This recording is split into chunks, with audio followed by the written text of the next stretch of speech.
Hi, I'm Leonard Maltin, and welcome to Disc 1 of Oswald the Lucky Rabbit. Until recently, I wouldn't have been able to make that simple statement because the Disney company didn't own these cartoon shorts. When Walt lost the rights to his only starring character in a bit of double dealing, he learned a valuable lesson about owning whatever he created from that day on.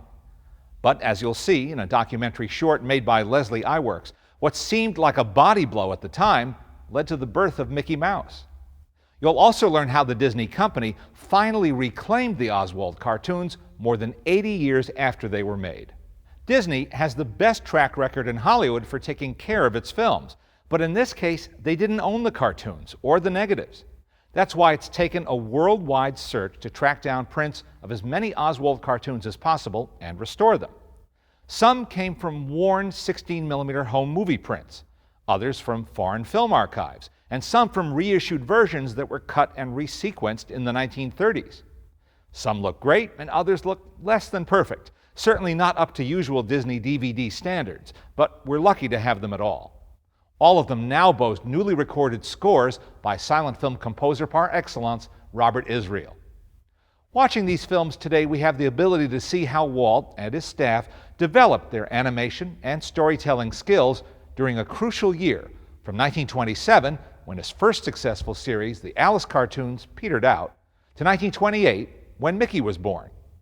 Without a live-action little girl to fill up time, the Disney team had to devise non-stop action and gags for their new flop-eared rabbit star. What you see in these primitive but energetic films is the basic template that would serve not only Walt Disney and his star animator Ub Iwerks, but the animators who broke away and began making cartoons for Warner Brothers in the early days of sound: Hugh Harman, Rudy Eising, and Friz Freleng, who all worked on Oswald. Principles of movement like squashing and stretching, surreal gags inspired by Felix the Cat's ability to turn anything, including parts of his body, into tools and props, and experiments with perspective and point-of-view camera shots all found their way into these simple black and white cartoons. They may not be sophisticated, but they never stop moving because they can't lean on dialogue or funny voices to maintain the audience's interest.